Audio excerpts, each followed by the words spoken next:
नमस्कार, the media house में आपका स्वागत है। रवि पथ न्यूज और द न्यूज नेटवर्क की विशेष कवरेज आपने लगातार 24 की चौधर में देखने को मिली। इस वक्त 5 बज चुके हैं और चुनाव प्रचार का जो शोर था वो थम चुका है। चुनाव आयोग की गाइडलाइन के अनुसार 23 मई को शाम 5 बजे तक सभी प्रत्याशियों को चुनाव प्रचार करने की, साउंड पर जोर से रैलियां करने की, जनसभाएं करने की तमाम इजाजत थी। लेकिन 23 तारीख को 5 बजे के बाद वो शोर शराबा थम गया है। अब आप कर सकते हैं तो छोटी मोटी नुक्कड़ सभाएं कर सकते हैं, डोर टू डोर जाकर के अपने वोटों की अपील कर सकते हैं। हम हिसार लोकसभा क्षेत्र की बात करें तो यहाँ से मुख्यतः 4 पार्टियों के जो 4 प्रत्याशी थे वो सुर्खियों में रहे। सबसे पहले बीजेपी पार्टी के प्रत्याशी रणजीत सिंह चौटाला, जिन्हें सबसे पहले टिकट मिली और टिकट लेने के बाद वो चुनाव प्रचार के लिए आए तो किसानों के रूप में उन्हें काफी सारा विरोध का सामना भी करना पड़ा। लेकिन अब चुनाव के अंतिम दौर तक आते आते उन्होंने अपने चुनाव को बाखूबी संभाला और विरोध को कहीं न कहीं अपने पक्ष में करते हुए अपने चुनाव प्रचार को संभाला और जमकर चुनाव प्रचार किया। उसके बाद हम बात करें कांग्रेस प्रत्याशी जयप्रकाश जेपी की।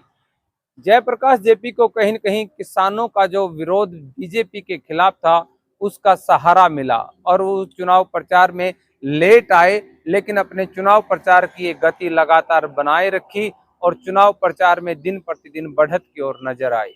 इसके साथ साथ अगर हम बात करें जेजेपी की, जेजेपी को भी कहीं न कहीं किसान आंदोलन की मार झेलनी पड़ी।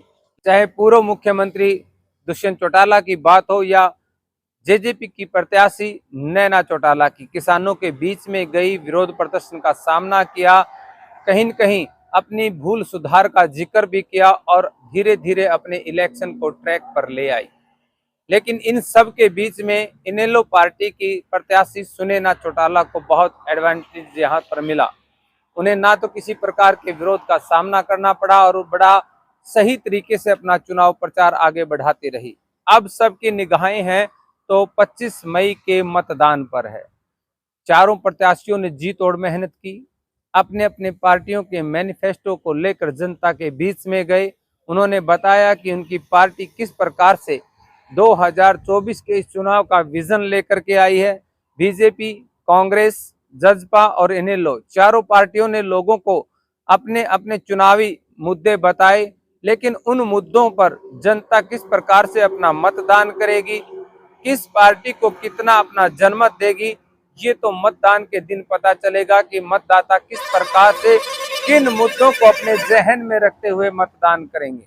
लेकिन अगर हम बात करें चुनाव प्रचार की तो ये लगभग रणजीत सिंह चौटाला ने जो 2 महीने तक चुनाव प्रचार किया और जो बाकी प्रत्याशी थे वो करीबन 1 महीने तक, क्योंकि रणजीत सिंह चौटाला को 1 महीने पहले टिकट मिल गई थी। लेकिन जिस प्रकार मैं पहले बता रहा था कि रणजीत चौटाला को 1 महीने पहले टिकट मिलने का फायदा ये भी हुआ कि वो विरोध के बाद भी अपने इलेक्शन को संभाल पाए। और आज कहीं न कहीं हिसार लोकसभा की बात की जाए तो 2 पार्टियों में मुख्यतः मुकाबला देखने को मिल रहा है, कांग्रेस पार्टी और बीजेपी पार्टी। यहाँ पर बात करें जेजेपी और इनेलो की तो दोनों पार्टियां कहीं न कहीं अपने वजूद की लड़ाई लड़ती हुई नजर आ रही हैं और सबसे बड़ी बात यह है कि उन्होंने भी अपनी जीत का दावा ठोका है। चाहे सुनैना चौटाला की बात हो या नैना चौटाला की बात, चारों प्रत्याशियों ने जी तोड़ मेहनत की है और चुनाव प्रचार में किसी की कोई कमी नजर नहीं आई। बहुत सारे उतार चढ़ाव चुनाव के दौरान देखने को मिले, अलग अलग तरह के वादे इरादे यहाँ पर देखने को मिले, बहुत सारी ऐसी बातें, ऐसे घटनाक्रम सामने आए जो मतदाताओं तक अपनी बात पहुंचाने के लिए जरूरी भी थे। इन सब के बावजूद मतदाताओं ने किस प्रकार की राय बनाई है और किस प्रकार से किन मुद्दों को लेकर के मतदाता अपना मतदान करेंगे, वो तो 25 मई को जिस दिन मतदान होगा उस दिन पता चलेगा। और 4 जून को जिस दिन मतगणना होगी, यहाँ हिसार की लोकसभा की जीत का सेहरा किसके सर पर सजेगा ये तो भविष्य के गर्भ में है। लेकिन हाल फिलहाल की बात की जाए तो चुनाव प्रचार का शोर बंद हो चुका है। प्रत्याशियों को अब डोर टू डोर जाकर के एक दिन बीच में है मतदान के, अपनी बात लोगों तक पहुंचानी है, अपने पार्टी के मैनिफेस्टो लोगों तक पहुंचाने हैं और जो पीछे का 1 डेढ़ 2 महीने तक का जो सफर रहा है उसका सारांश मतदाताओं तक पहुंचाना है।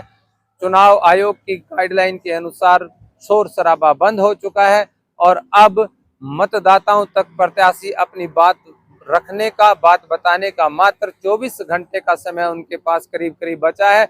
उसके बाद मतदान होगा और हम अपने मीडिया हाउस की ओर से, रवि पथ और द न्यूज नेटवर्क की ओर से मतदाताओं से अपील करते हैं कि ज्यादा से ज्यादा मतदान करें, 100% मतदान करें। पहले सारे काम छोड़ करके मतदान के लिए जाएं और मतदान ये जो पर्व है लोकतंत्र का, इसे मनाएं और अपना प्रत्याशी चुने। और मतदाताओं से पुनः अपील करते हैं कि आप मतदान केंद्र पर जाइए, 25 तारीख को अधिक से अधिक मतदान कीजिए और देश के लोकतंत्र के पर्व को बड़ी खुशी खुशी मनाइए। अपने सहयोगी के साथ अनूप कुंडू।